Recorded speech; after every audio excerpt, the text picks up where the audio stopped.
Hey, everybody. I'm here today with Ed O'Keefe. Now, you might remember him from almost 2 years back now. We had an interview with Ed when he was releasing Time Collapsing, his book from about 2 years back. Now, in the last couple of years, he has gone really heavy into traffic. He's been running some amazing things with his supplement brands and some of the other companies that he's working with, including starting a new company and releasing a new book in a few months' time, as well as many events, training and educating other people within the space. So super excited to have him back on, learn about some of the latest strategies in traffic optimization and business life and running a household with 7 kids now, isn't it? Yeah, 7 kids hasn't changed. Hasn't changed 2 years. The twins are 4.5, so they're out of diapers. Life has taken on a new meaning, and we have 2 teenagers. We have our second. My wife's in the other room. We have our second teenager. We'll have another teenager by next month. So I have a 14 and 13-year-old. I forgot to turn off my notifications. That's right. Sorry. Does that mean you're getting sleep now, or? No. Yeah, maybe a little bit. It just means you're not changing diapers. But it means you just have graduated to part-time Uber driver. And I say that with all respect, but yeah, I do look up. I mean, you'll experience this someday. But for everybody who's listening, I coached volleyball. I still do coach volleyball, but I coached pretty competitively for like 20 years. And so for many, many years, I was the young coach. I would coach all these 15, 16, 17-year-old girls. And the parents would be, and I always had good relationships with the parents. And I would always see like the mom and dad going separate ways. One's driving one kid this way. And so I do have some of those moments where I'm like, man, when did I become the older parent now, even though I'm still young, but I'm definitely in the thick of it in a good way. And so so balancing that, being an entrepreneur, growing a couple companies and investing in a couple companies, it's definitely about choosing what your priorities are.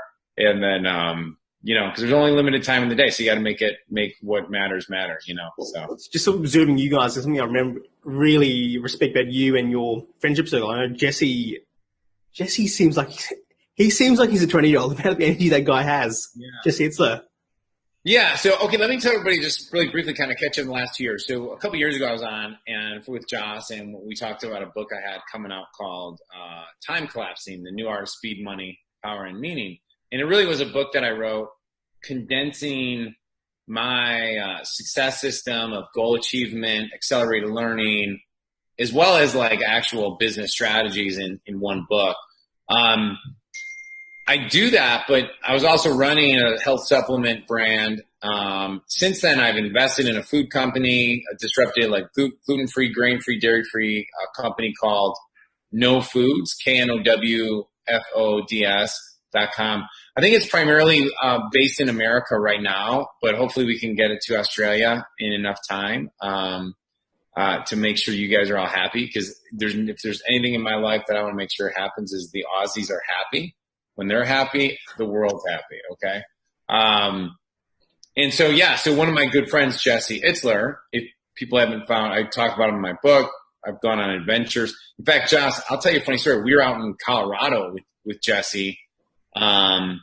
Jesse started, he's well known for starting a company called, he started multiple companies. Jets and Marquis Jets. The coconut water drink. Yeah, Zico coconut water. Yeah. But the story behind, I'll tell you, like the story I always like to tell about and this is a really good entrepreneurial lesson to it. It also dives into like the uncommon way, which is what we spoke a little bit about before we jumped on. Is if you go back and listen to his story, he tells about how the idea for creating a private jet, card business where you'd buy like $125,000 or $250,000 time card, like a Starbucks card. I'll just make up because it's more relevant today, and that you can like buy credits. Now I think that model is a little more popular now, but back when he started it, it wasn't. And it all came about because him and his partner in a previous business sold their business. Someone wanted to fly them out to a party, and they were on a private jet. And they looked at each other and they said, "Oh my gosh, wouldn't it be awesome? Or what in the world do we have to do this all the time? Like, wouldn't it be awesome if we could just fly private all the time?" And so that started the ball in their head rolling, because at the time, the only way you could actually fly private was to either buy a jet, crazy money, or buy, I think, a timeshare, which I think had its limitations in, like, you're sharing it with somebody. It was just a different model. I might be screwing that up a little bit, but that made them start thinking of like, well, how do we do this? Like for us, people like us, like business people. And so long story short, they were able to pitch the deal. They got it going. And I think within the first year and a half, they did like 1.2 billion. Well, I know for a fact, let me just say this so I'm not screwing up the numbers. I know for a fact they did more revenue than NetJets did in their first, like Marquis Jet in their first year did more than NetJets, which is a Warren Buffett owned company. And then within, within 7 years or so, they did like $5.5 billion in sales. And then they ended up selling that to Warren Buffett's company, which was NetJets and owned by Berkshire Hathaway. So he's become a really good friend of mine. But what's funny about it though is like we went, I got a phone call from him in July, and to talk about like crazy story. He's like, "Hey, meet me in Colorado." With a few other guys. This is funny, right? This is funny. So he's like, "Meet me in Colorado and we're just going to climb things." And I was like, all right. So I said to my wife, well, can I go out, meet Jesse? And so we went out for a 3-day adventure. And if you ever come to America, or people who live in America, you got to go to Manitou Springs. And we like doing hard stuff. We like doing crazy adventure stuff. For us, average to good athletes, it's good to do hard, crazy things. But it's called the Incline, and it's a 1.2 mile ascent, and you climb, I think, 2,700 steps to get up it. And every step you take, you're going higher and higher vertically. So you go over 2,000 in elevation. You're already at, I think, I might be screwing this up. I think you're already at like 4,000 feet or above sea level. So now you're going up to like 6,000. It's crazy. Talk about an intense, totally free, because it's like a park. You just go up it, adventure. But that was what we considered, you can come say hi. That's what we considered fun and crazy. And we did that twice. And then I got Josh, say hi to my. Hi. Oh, hello. Hello. What are you doing? I'm skipping school today. Skipping school, okay. I'm going to join Dad in the podcast. That's right. All right, say goodbye. I gotta get back to See you work. later. But anyhow, we did that. The next day we climbed a mountain, which was like, I think, 10,000 feet. Oh, that wasn't 10,000 feet. Maybe it might have been. I got to get all my facts straight because I haven't told the story yet. Ed, honestly, don't let facts ruin a good story. I know, right? I'm trying to think, because Pikes Peak, we were going to do Pikes Peak the next day, but we were so tore up from climbing this one mountain. Jesse hired this guy who said, yeah, we're going to go on a nice little jaunt. And it was supposed to take us 3 hours round trip, meaning 3 hours up, 3 hours back. It took us 3 hours and 15 minutes up. And it was crazy. It's out of control. But you got to do stuff like that. That's what we do in life. Like, do stuff that scares the crap out of you. Find yourself in hard spots. That's like the daily life of an entrepreneur, right? So I think it breaks up the kind of stuff. I totally hijacked the interview, Josh. I'm sorry. It's fine. I think more than that, you used to really cool relationships there that you kind of just pointed out, that I think a lot of people get to a certain age where, especially as males, we don't have those key relationships that people are growing with you, and you're not, I guess it's just kind of relationship that you have with your friends in your peer circle. How do you cultivate that, and how do these people come into your life?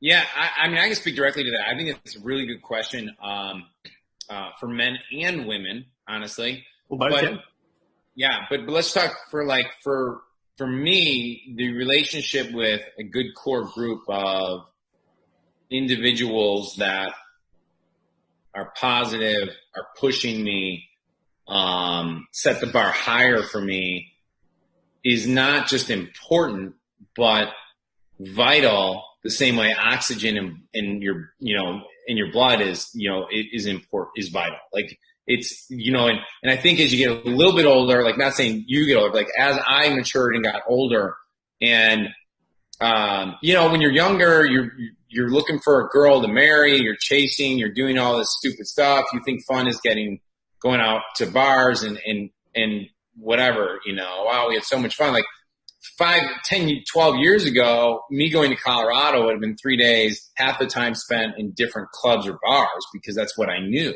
And so by having a new circle of friends, I'm still friends with people that I've been friends with my whole life, but I'm investing more time in that core set of people that set the bar higher.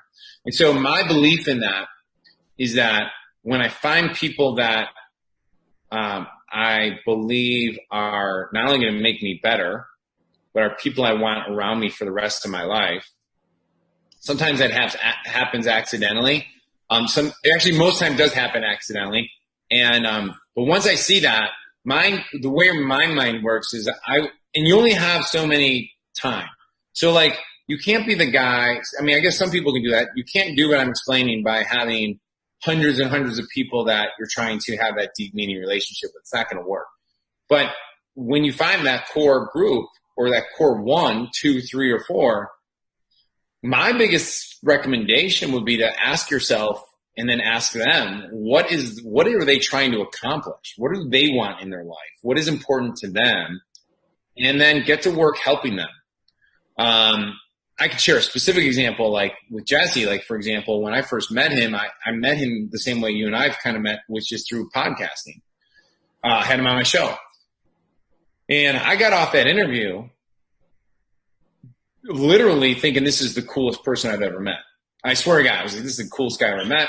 And so I called his personal assistant because, just because somebody, and this is something everyone's got to understand, just because people are successful doesn't mean they can't use help or support or and they're not usually going to ask for it.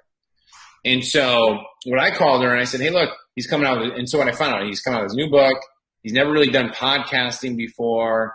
This is kind of a new network of people. And for you, like Josh, you've been in this world now for how many, 3, 4 years? 2 years, maybe, if that. Okay. Yeah. Podcasting. You were the first ones. So your Rolodex was bigger than his in that. So was mine. So I was able to open up doorways that were beginning for him. And, he's a pro. He would have been successful without my help. But it's the second thing that counts there. What's that? It's the sentiment that counts there. It's the fact that you went out of your way to help him. Are you in my tent or are you outside my tent? Like, are you in my circle or are you outside my circle? And then when there was opportunities for me to do an ask, like I asked him to come speak at my event. He's spoken at like 3 or 4 of my events. And his assistant offered a discount. I refused the discount. I said, no, I want him we value his time. I want this to be valuable for him. I mean, that shifted the relationship again, and I see that all the time. Like when we run our events right now, I answer personally all messages that come into our Facebook Messenger. So if it's delayed by 12 hours, it's because it's me. But I want to make sure that if people are in a real business, like in the health supplement, nutrition, e-com, if they have a real business question, but I don't have an assistant on my team, like if it's something like, hey, I lost my login, my password, my team handles that. But if someone's like, hey, I'm just starting out, I have these couple questions, or I'm scaling and growing, I have these couple questions. By me answering that, and helping them with a good couple questions back, they instantly know they're in the right place. They instantly know that I know what I'm talking about, and it's demonstrated rather than, well, when you come to the event, I'll teach you this. No. I want to make sure that they understand, like, hey, I will teach you that at the event, but here's 3 things you got to consider. And usually when I ask a couple questions, most people didn't think of the questions I asked them. So they're like, man, I didn't even think of that. Okay, it's a great idea, or that's a great thought. Yeah, I want to come to the event, or I want to get trained by Ed. So that's and it's, by the way, that's a phenomenal strategy that I've used even back in my day when I was running seminars and coaching sessions for dentists, is they'd come and they'd be like, well, why should we buy your marketing system? And I would say, I'm not really sure if you should. Like, can I ask you like 5 questions? And when I was done asking the 5 questions, they're like, okay, yeah, this totally makes sense, because they weren't thinking of it. Like, are you sending out, I'm just going to make this up, but it was simple. It was like, are you sending out consistent reactivation campaigns?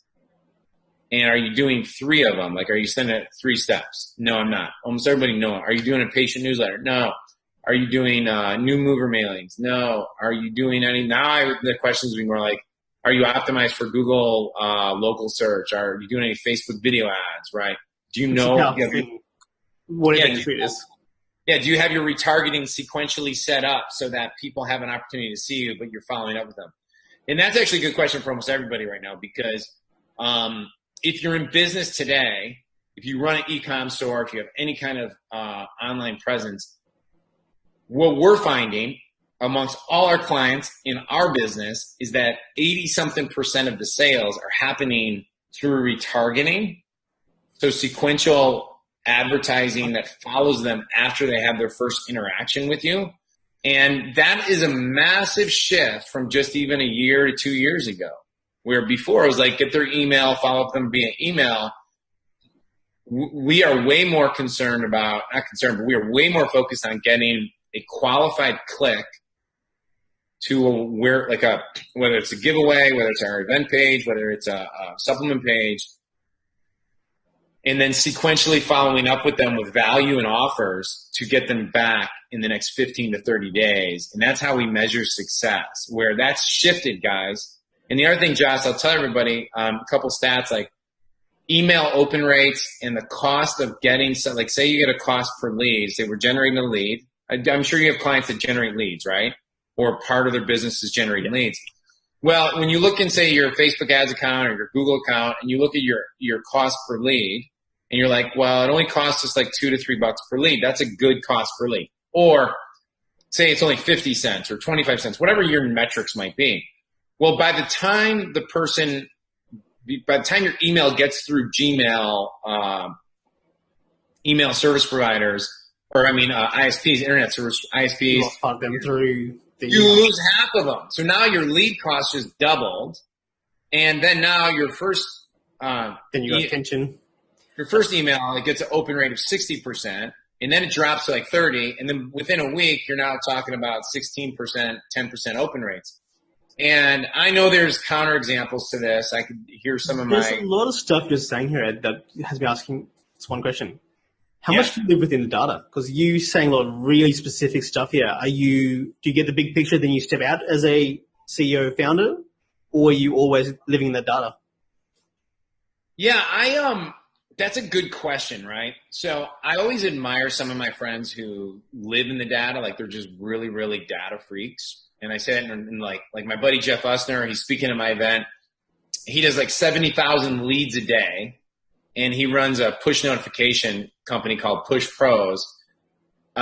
He's completely moved away from email to push notifications as his main monetization strategy. And it's like 10x his business. So write that down, everybody. Push notifications, okay?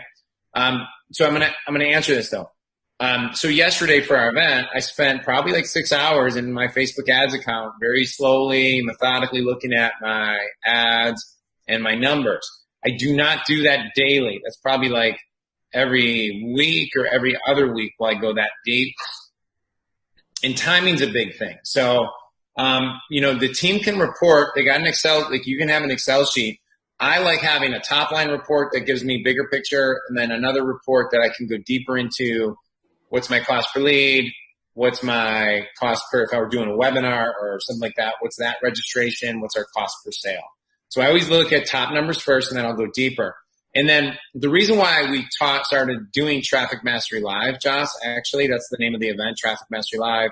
I don't know if I What is it?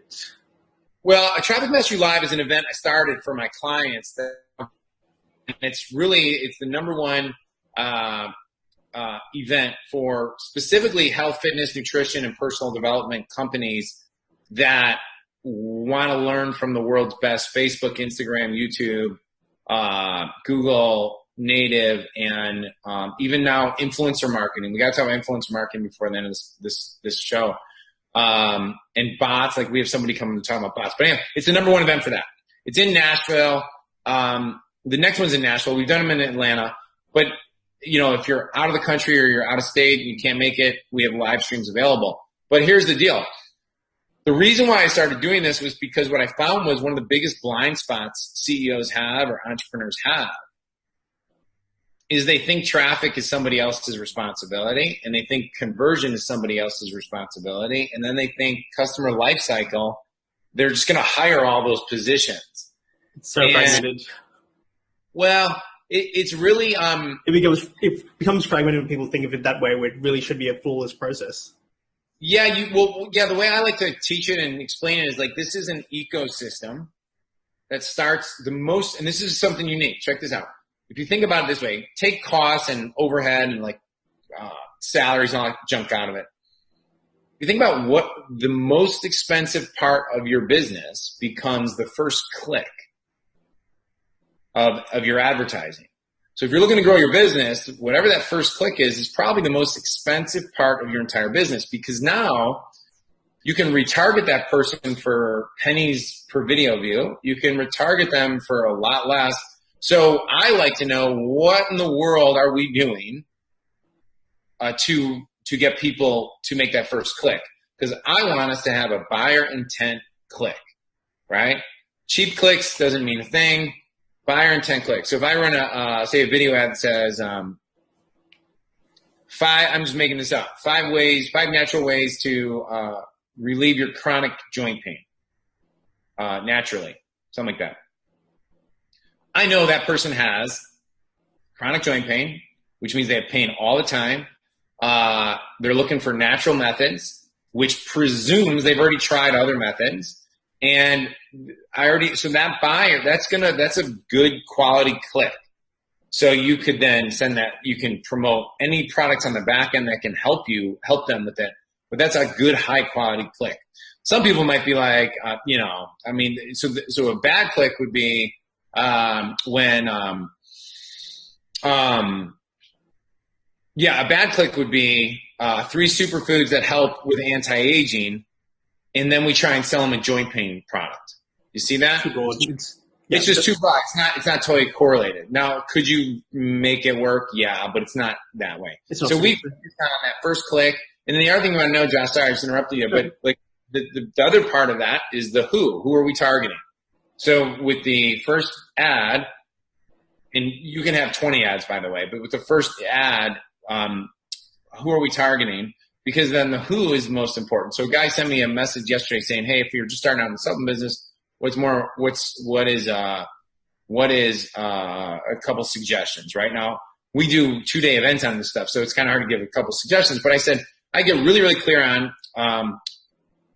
who you want to help specifically. Right? So like a superfood smoothie could help, is good for like my daughter who's 14 to somebody who's 90, right? So it can help everybody, right? We know that. But that's one way to waste a lot of money.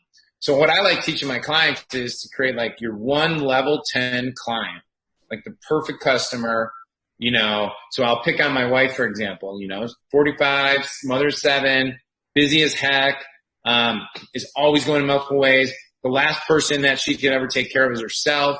So the superfood smoothie is one thing she can do in the morning for herself to get all the nutrients for her thyroid, her adrenals, gut health, brain health, eye health. You know what I mean? Energy. And so like I already know all the symptoms of things she'd be avoiding. So anybody can develop a good marketing message if they focus on that. One person. Where the trouble is that you start focusing on more and more people. Now, we can do that phase 2 when we're ready to say, okay, we're killing it with this one demographic. And there's millions of people like that one demographic, that one person. There's millions of people like my wife in the world. So if you can sell her, you can go sell millions of people, right? That's how you grow a business profitably out of the gate without risk, with limiting your risk as much as possible. And the who is so much important. Now, the second thing I said to him was like, well, and then what are you trying to solve? Right? What do you really want to solve? And then the third question is, why are you different? Now, there's a couple ways to be different, right? So if someone asks me like, well, are probiotics saturated? Is it a saturated market? And I say, well, no, probiotics will always be a good market to sell things. but what you put in front of it or how you package it or what you bundle it with will turn it from a commodity to something that is premium and makes sense for me to buy into, right? So if all of us walk into, like, I don't know what they have in, what you have in Australia, but like in America, you have Whole Foods, you got Mariano's, you got GNC. And if you and I in Vitamin Shop, if we walked into all those places, the probiotics in each one of those stores has different labels on it, but they're 99% the same, right? But those guys are all commodity based. So what I teach my clients is that if you end up in a commodity trap, you're not going to make any money. You're going to run your business into the ground. And we don't really want to look at what are people doing in Vitamin Shop and other things when it comes to online marketing out of the gate. So we like position it. So something that's working extremely well for a lot of our clients is they're doing either 3-day, 7-day, 21-day, 30-day challenges of some sort. So imagine this. You can do a 21-day challenge to improve eye health. You can do 21-day challenge to improve focus and brain health. You can do because see, those are not intuitive. People be like, well, oh, wow, we can do that? Like to help you with your gut health, right? You give them a diet plan, a recipe plan, all free, or charge for it, $9 or something like that. Get a customer in, put them in a Facebook group. Those companies, and then obviously the obvious ones are get shredded in 30 days, the fat burning system, the abs, the butts, all that stuff is really, it kills it. I mean, guys are killing it. Now, after you get that person in and they know, like, and trust you, they believe you, then guess what? Now their first questions always are, okay, are there any supplements I should be taking? What should I do for food? Are there any protein things you recommend? And so what I teach my clients is like, why are you sending people to Amazon or Mariano's or Vitamin Shop when I can show you all the manufacturers? We show you how to have all these products underneath your own umbrella. So you keep doing what you're doing, but now you're keeping all the profits in-house rather than sending it out to, these other people. And that's how you grow business. Yeah. You're building a lifetime relationship there, assuming they stay on doing that stuff. What's that, bud? You're building a lifetime relationship there as well because they will continue to buy the product. Yeah, the reason, by the way, just so everyone understands, the reason why 3-day, 7-day programs work, because if you ask me, I'd say, I always tell people, whenever they come into CrossFit or they come into any of our, I don't instruct CrossFit, but I'm an attendee there and I like it. Whenever I see people trying to get fit, whether they're doing that or running or whatever, I always say, hey, commit to 6 weeks. Because once you're at 6 weeks, something changes, right? You got a habit pattern, your esteem, everything changes. But the reason why 3-day programs and 7-day kickstart programs work is because mentally, for people who are stuck or are looking for a change, they can do 3 days. Like they can do a 3-day cleanse. They can do a 3-day, 3 days workout. And then after 3 days, they're bought in a little bit. It's a micro commitment. Yeah. Cool. So what happens once they hit the page? What kind of pixels are we firing off? What kind of data are you collecting? Okay. So this is great. So I have a new media team that we're working very closely with. We have Yahoo Gemini, focused primarily on retargeting. YouTube, primarily retargeting, but we're starting to test similar audiences as well. One of my guest speakers is Tommy Powers, who's a master at YouTube. Yeah, he's great guy. And he's really opened my eyes to sequential video ads, so that if they watch, like, say, part 1 of your video, the next video ad they see is not the same one, but a different one. And you can take them through a journey. But also one thing we have not tested, we're about to test it. He said he's killing it with it. So hopefully your audience today is you can take your customer list, upload it into YouTube, YouTube can match a very similar audience. For those of you who don't know, YouTube's one of the biggest search engines, and there's tons of traffic there. So I would jump on that right away. And I'm going to share a little something that wasn't working for us. And I'll tell you the conversation. This is why I do like getting in the data. This is why I believe entrepreneurs and CEOs, because I'm a CEO, have to. It's not It's not, I'd like to. You have to study what is working on Facebook, Instagram, YouTube. I mean, even if you just sat there, listen to me, like, even if you sat there, you watch, you take notes, and then you go talk to your team, you cannot talk to your team effectively enough unless you know what is working from the world's best, period, in anything. If I go to my son's hitting coach and I say, hey, isn't Mike's left elbow too high, too low? I can't make that up from what I learned when I was 16. It's because I watched a video training of, say, Cal Ripken. I'm making that up, even though he's one of the world's best. And then Cal Ripken would say that. And then the instructor might say, well, yeah, but like with Michael's body frame, I have it here because, boom, totally good reason. So I study I study stuff because we've had two major breakthroughs in two of our businesses because I studied outside of my little team and then I brought it back to my team. And I'm going to give you two of them, right? So with YouTube, for example, we weren't getting enough impressions. Like our events, 6 days away at the time of this recording. If you watch this later, come back anyway, because we're running multiple events this year. And we weren't getting enough impressions, and we were offering to pay YouTube $1,000 per sale, which is very, very high, but we weren't getting a lot of impressions. And the reason is because it's a algorithmic programmatic force, right? It's like the Jedi. You just gotta. So I said to my media buyer yesterday, tell YouTube we're willing to pay $3,000 per sale, so that it starts sending us visitors. And the reason why you do that, Tim Bird, who's a phenomenal Facebook ads instructor, teaches what's called the bully method, where he'll bully Facebook into driving him a certain amount of clicks at a super high bid. And then, I don't know the whole strategy totally, but then after like 5 days, he lowers his bid lower than what his competitors were. And now he's still getting the conversions. He's still getting the traffic. So it's called the bully method, right? So the bigger picture there is, don't be afraid to, you have to study what's working, and then don't be afraid to do that. Do I want to pay $3,000 per sale? No. But am I willing to do that for one or two just to get the engine to start sending me visitors? Yes. Number two, Josh, this will be great. So, we were running all the traffic, which means we were sending all the visitors, the Facebook ads, to No Foods, KNOWFOODS.com. They just came out with a new cookie, by the way, if you want to check it out. It's gluten-free, grain-free, dairy-free. I'm totally giving you a commercial right now. It's keto-friendly, low-carb, all that fun stuff. So anyhow, we were running the traffic for them when they were selling a ton of products. They zeroed in down to just focusing on. Can I just ask you a question about that? So you said you're running the traffic for them, as in you didn't own them at the time, or you're a partner, or you came in as equity, or how's it all working? Yeah, so what I did was I'm an investor. I'm an early stage investor.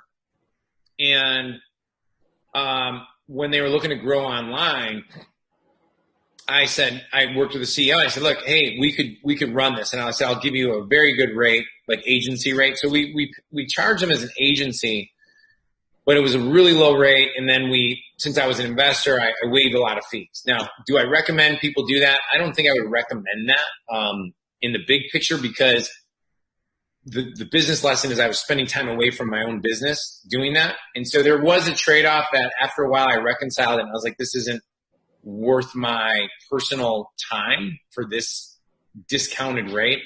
And they had made some strategic changes, which I think are going to be positive in the long run. But I'll tell you what we were doing. One thing I learned from Tim Bird is we were getting stuck at spending only $3,000 a day on Facebook. And I saw a training from Tim Bird where he was explaining what he calls the surfing method. And so we did a modification of it. But what it is in big picture is that and I don't know if this is too complicated for your group, but if you're only budgeting. We've got some very smart people in the group, so I think we're good. We're good, okay? So that's awesome. And I believe, by the way, that you teach at a higher level, and people that are beginners raise their game faster. So that's my belief system on this whole thing. We have a theory that I learned from one of my buddies, Lloyd Irvin, who's a Brazilian Jiu-Jitsu world-class champion, pops out, world champions, is he says to me when I was learning jiu-jitsu, he's like, we never teach anything at the white belt level that won't work at the black belt level.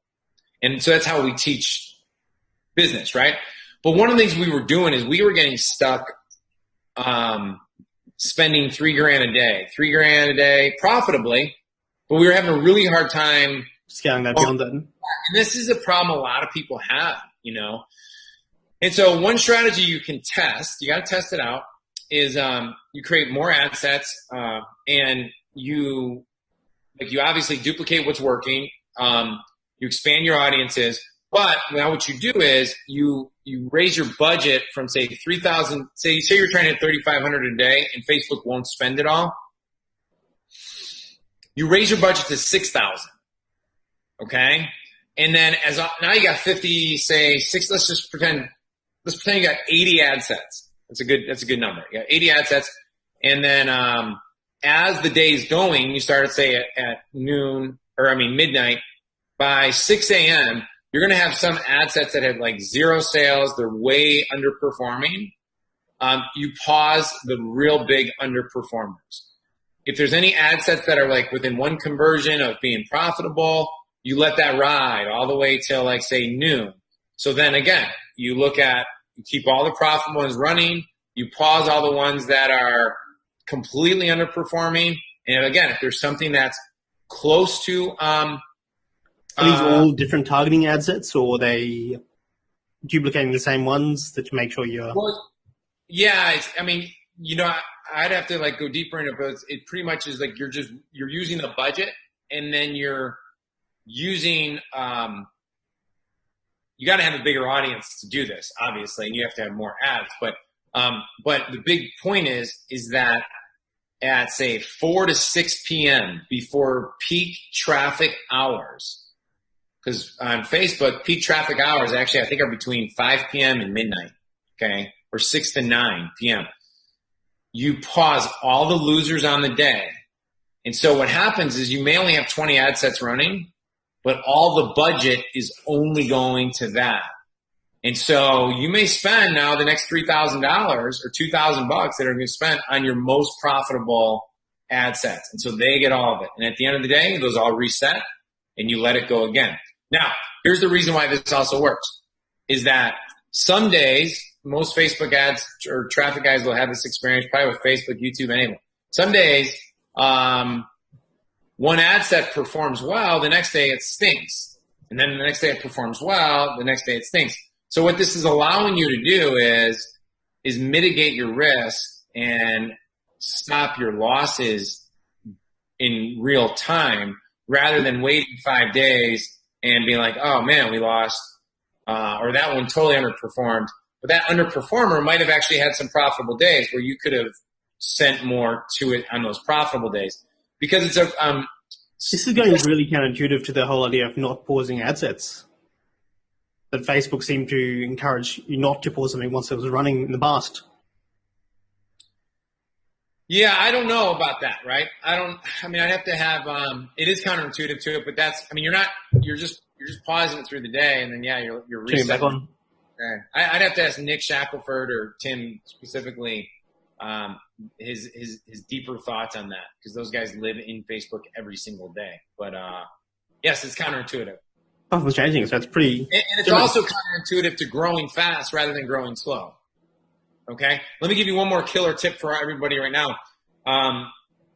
When my own team doesn't do this, it kills me inside. A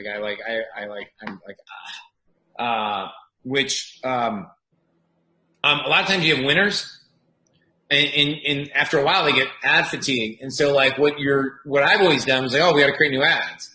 Well, one quick thing you can do is just add 4 thumbnails to the same ad, and let Facebook rotate the thumbnail. So if you get a better thumbnail, it could be the same exact ad, but the thumbnail's different, same video ad, everything like that.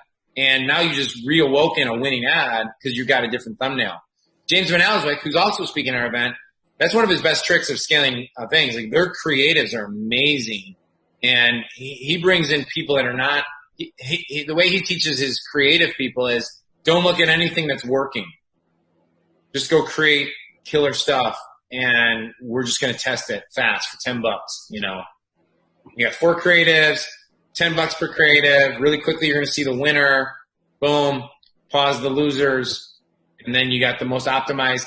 You're going to lower your cost per click. You're going to have a higher click-through rate. And since with video views, we're retargeting people that watch 25, 50, 75, 90% anyway. If they're not interested, they're going to bounce off quickly anyway, right? So it's okay to have a clicky, like, we don't want to do like stuff that's not related to our audience at all, but it's okay to get creative and try different ways to get images, you know, or try different images to get different clicks. Yeah. It sounds like a lot of this requires someone, either yourself or someone on the team in your company, to be on it all the time, or at least. Well, I think one of the shifts that if you're looking to, like, so early on, there's 2 shifts that I see are happening, right? Like in this space, and I've been around for a long time, is when I started my supplement business, I was writing the email copy. I was writing most of the sales letter. I was calling, you know, I was direct buy. This is back when, like, I would do direct buys to sites. I would direct email, solo ad. And eventually I hired people. I worked directly with like brokers that would have 20 of these things. But I was in the trenches doing all that stuff, right? And then I would look at the Excel sheet. So I was doing that. You can get started doing that and take that same equivalent and I'll move it to Facebook. So if there was a time where I was spending every day in Facebook and I would use optimizing all my ads and that's what I did every single day. What I'm finding is that 2 things. One is tech.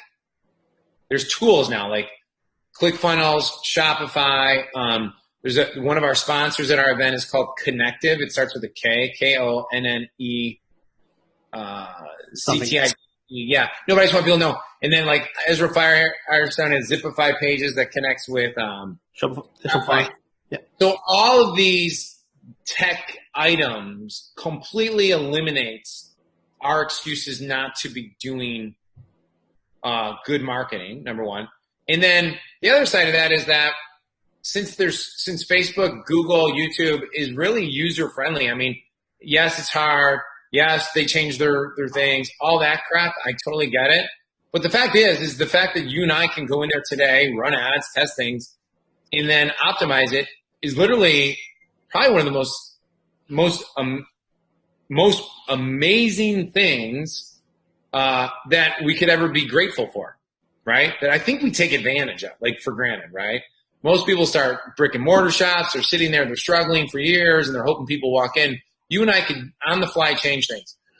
So what's happening, though, let me back up and tell you what's happening. Since these things are evolving so rapidly, like right now, I feel behind on Instagram. Like I just feel like my learning curve, like I have a guy coming out to our event next week who can show you how to get 8,000 targeted followers every single month. He's a viral Instagram viral branding guy. And I can't wait to listen to him because I need like help. And what I'll probably do is hire his agency. Right now, what I think's happening, Josh, across the board is when you're cash tight, you got to learn some of the stuff grassroots and do some of the legwork, like get on podcasts, create video ads, all those things. But as quickly as you humanly possibly can, identifying a good Facebook media buyer, if that's not your skill set, identifying a good YouTube or Google ad buyer or agency, and I'm giving you, this could be all having a team that can help design and optimize your sales pages. I think that's the future because a lot of these agencies that only do Facebook ads are starting to realize that they have to also help with optimization. And people that do optimization, really their clients need traffic. So there's an emergence happening. I don't run an agency. There's definitely agents. What I'm seeing, something if I'm wrong or right, but there seems to be a need for a coordinator, someone who can orchestrate the whole thing and maybe get the specialists involved in different platforms to run the traffic, but give them direction. Say that again, but I took a sip of water and I lost it for a second. It seems what I'm seeing at the moment is there's a need for some sort of orchestrator. Isn't the marketing tech guy, someone who understands the different platforms but doesn't necessarily involve themselves in the individual doing off the platform. So maybe organizing Facebook. Yeah. I think. Okay, so I'll just share what's working for me right now, guys, really well. Is like what's working for me is that I have a really good handle on how things work. It's what I drive into my clients' heads is like, you have to understand this. You have to understand this. I'll get on calls with my clients and I'll ask them a couple questions and they'll say, oh, well, so-and-so on my team's handling that. And I'm like, you have to understand that. You got to know that answer. Like, this is your bid. This is your money. This is your wealth creation vehicle. And so even if you're not trying to do that, you need to know what's going on at some level. It could be a macro level, but you got to understand the macro level. Then what I have right now that's working extremely well is I have a project manager who also can buy media himself, and he's super organized, very left brain, very, very, very integrative. Like if you look at like the whole traction book, like, you know, you have the creative, you have the CEO, and you have the integrator.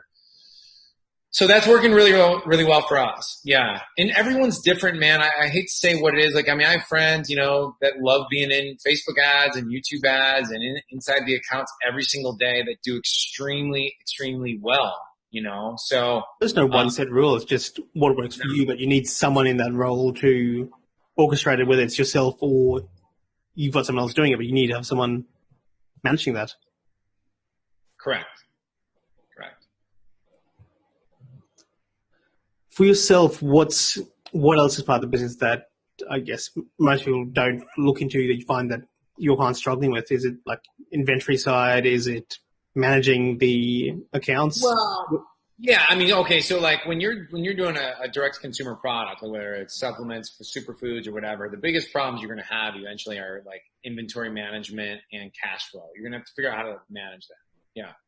So we teach that. I mean, that's something that might be a little too boring for this podcast, but like I was on a call with a guy yesterday who has a great line of protein products, and like it's a great line of protein products, and he's considering coming to the event, you know, joining the mastermind, all that stuff. And I said, look, my first advice to you honestly would be, you got to raise your prices, and you have to put other products that have higher. So like a protein product would cost like $13 to $18 in general. And you can only sell that for like $39 to $69. So your multiple, meaning you're only selling it for like 3 to 5 times X the cost. Okay. Supplements, you could buy, your cost might be, say $4 to $9, right? And you can sell that for $39 to $69. So see how you gain an extra $10 per unit. So I told him, like, look, you either need to add supplements into your arsenal, or you need to add info products as a lead-in to get people in at very low cost or self-liquidating cost, so that whenever they purchase your proteins, your $14 bag that you're selling for now $39, you can take that margin. It might have been what, $25 minus some fees and stuff like that. So say $20 goes to profit, but you got to sell a lot of those products like to make real good money. So then you have to think in terms of bundling. You have to think for customized packaging, like meaning like, hey, we sell the protein with the probiotic, with the omega-3, with this book or this 30-day plan. Well, now you got a $199 package. So I just took your average order from $39 to $199. Or maybe even $500, because if someone's going to spend $199, there's probably a percentage of them that will spend $250, $500, $550. Yeah. So what are you doing to manage all this information? What are you doing to visualize all this information? There's a lot of things from Facebook, from Google, Gemini. Is it all in one central place, or are you going into all the different platforms to see that? So you mentioned you had like one centralized. Oh yeah, well no, you have what I ask my Facebook, my media buyers. I have an Excel sheet that I ask them to lay out. Like, and I have my top line page, which is like tab number 1, and then we go deeper into each tab. So that's how you lay it out. Okay. And for people, like, without me going too deep into it right now, but like, it's like, think about it logically. Like, I want to know my revenue. I want to know my revenue. I want to know my ad spend. I want to know my number of sales, my cost per sale. Like I want all my vital metrics, cost per sale, my average order value. There's probably a couple more things I'm not thinking of. Like, then I take 30% out and I attribute that to, our COGS. So I get a daily report like this every day, that I have a VA fill out, by the way. And then that's like top line. And then we go deeper into like, here's my Facebook ad stats. And then I can go into Facebook myself, or have my team do a video walkthrough. That's a great idea too for people when you like, oh, I gotta go there. No, can you just do a video walkthrough when you walk through like what ads are we running? How are they performing? I want to see it visually. Cause I have an Excel sheet actually open in a different tab that I'm like, when I look at it, it looks like jargon to me. It doesn't make sense. So I need things visually like mapped out for me. Awesome. Yeah. Okay. So for everyone who wants to attend this event, what's the next thing they can do?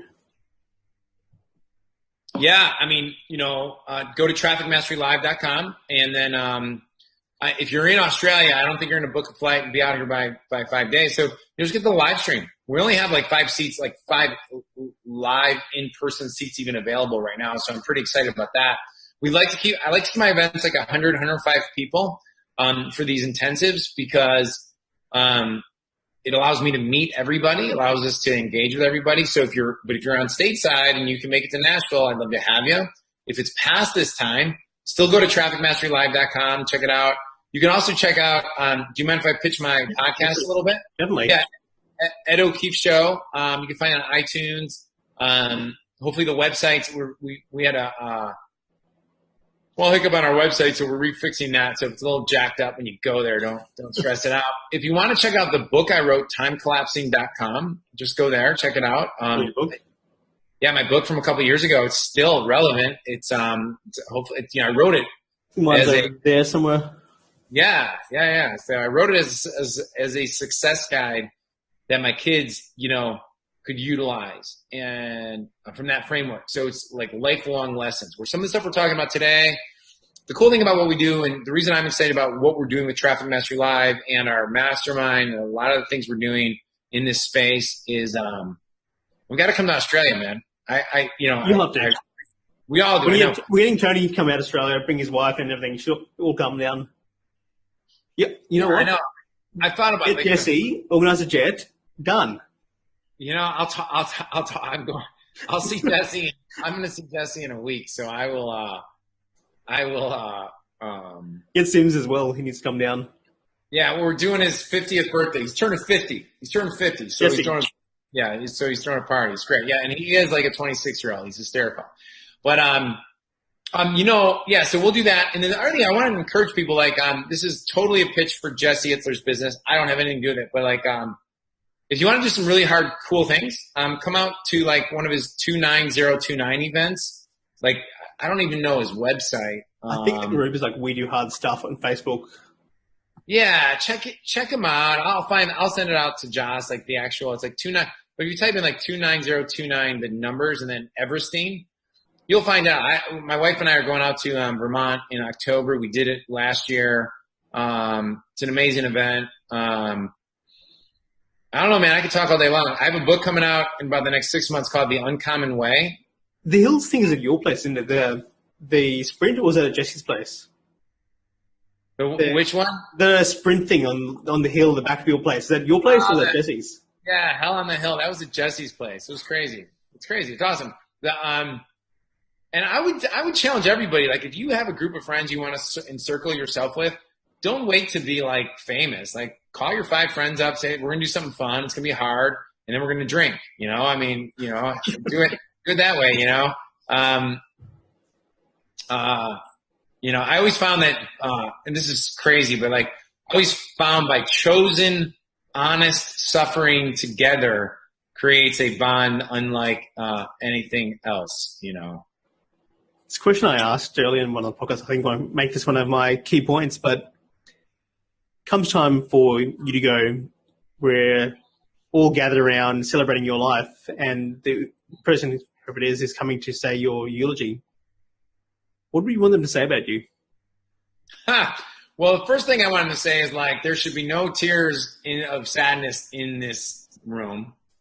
That Ed decided to live an adventurous life with a crazy bunch of kids and a wonderful wife. and he really went out and gave his best.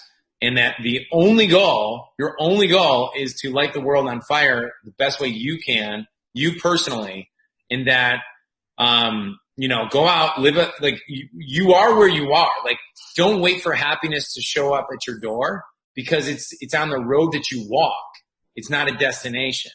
So I'm not a perfect example of this, but I do try and live a life that I'm very nice to everybody I meet.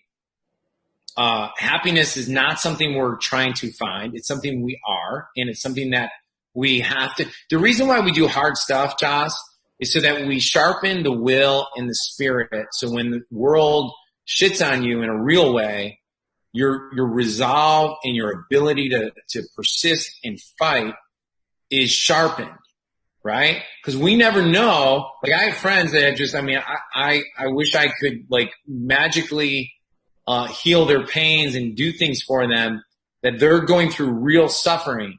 So the reason why we choose, so anyhow, but I'm kind of digressing because this guy would have a lot to talk about if he went this way. But I made the choice that I want to be around my kids now, my whole life. I've been with my kids almost every day, with few, obviously when I travel, which is not a ton, but we do stuff all the time. They will say they had a very present, very loving, very kind dad who was always there for them. So don't feel sorry for any of this stuff. Like, this is part of the process. And so I hope that eulogy is when I'm 105 but I'm not waiting. Another 10, apparently we make you 120, apparently. What's that? Apparently if we make it the next 10 years, you'll live to 120. It's supposedly with all. Oh, is that right? Yeah, I believe all that stuff, right? And thanks for that question. That's exciting for me, because I think that's a question and a reflection we all got to keep asking ourselves, keep pushing ourselves. Hey, can I leave your audience with a question? You can. All right, cool. So, a great story. So you can find this. You can find this on YouTube. And it's The Rock, Dwayne Johnson. All right. Do you know who The Rock is? I'm almost certain I know which one you're going to refer to. I'll wait till you say it. Oh my God, he's the biggest blockbuster star. I know The Rock. I'm almost certain which video you're going to refer to. Oh, yeah. Everyone knows Rock, right? Everyone knows Rock. I was like, it's kind of anticlimactic story if you don't know The Rock. But so The Rock tells a story. It's the one with the LA Lakers, where he's talking to LA Lakers. Against the wall. At minute 19, he tells the story to the guys. He says, "Look, I left wrestling at the top of my career, or at the top of the game. Like, I was at the pinnacle of wrestling. I could have stayed there for many, many more years, gotten paid a ton of money. And I decided to go into show business. And after a few movies that had like lackluster performances, lackluster at the box office, he still went into his agency and talked to his management crew. And he said, listen, here's what I want to do. And I know Will Smith is at your agency, and I respect Will Smith. He's my boy. I love him. But I want his career 10 times bigger. And they looked at him like he was crazy. Like, who in the world are you to come in here and say you want that, where when you're here and you want to go 10 times bigger? You're freaking crazy. And I think within a week he had a different agency, right? And look at this. 10 years later, he is literally the world's biggest, highest paid blockbuster person, et cetera, et cetera. So the question has to be that if I ever could talk to The Rock, I would say, how did he renegotiate his agreement with reality and of what was possible for him to even ask that question? And so what I like challenging my clients, and I always say to people in my audience, to say, who is your Will Smith? Who's the person that when you look at what they're doing, you're like, man, I love what that person's doing. I love what they're doing. And like you right now see them above you. Now make 3 of those and then make a combination of that and then do that 10 times bigger. And when I say 10 times bigger, I'm not talking about like sacrifice your whole life to go do that. No, it's got to be something that's totally aligned with who you are. It gets you excited to be a part of it, and it challenges you. You're going to make mistakes, but it's a worthy, and because see, this is everything people didn't realize. That was 10 years ago, 12 years ago when he made that statement. So he's been grinding at this. And before that, he was grinding at the other side of that business. So this has been a 20, 30 year, like with the rock you see now, you're looking at the 30-year version of it. And so the one thing that a lot of internet marketers and entrepreneurs get stuck in is like, oh, I got to worry about the next 90 days, 30 days. And so I'm always looking at hacks and tactics instead of building a vision of like, who's the entrepreneur or who's the celebrity or who's the person that at the eulogy, they're going to be like, look, don't cry for this guy. This guy lived, or this gal lived. And that's what I would challenge your audience to do, because I had a guy say to me the other day, like, hey, man, well, you know, as you get older, your fire burns out. I was like, I don't know who the hell you're talking to, because you're just talking to the wrong guy. Like, that's not even close to being reality, you know? Not even close to being reality in my life. Like, my fire, I think one thing I thank God about is that the fire I had when I was 23, broke, struggling, trying to figure this out for 4 or 5 years, is like probably even stronger, you know, like it's just more, I feel a more sense of urgency now, you know, so boom, that's all I got. Done. Guys, check out the event, connect with Ed, join his groups, learn from him as much as you can. He is an incredible guy. And I just want to say, in the last 2 years, you're incredible 2 years ago. You are tenfold that now. So I can't wait to what it comes in the next 5, 10 years down the track. You're awesome, Josh. Appreciate you. Thanks, everybody. Thanks for having me on. This is awesome.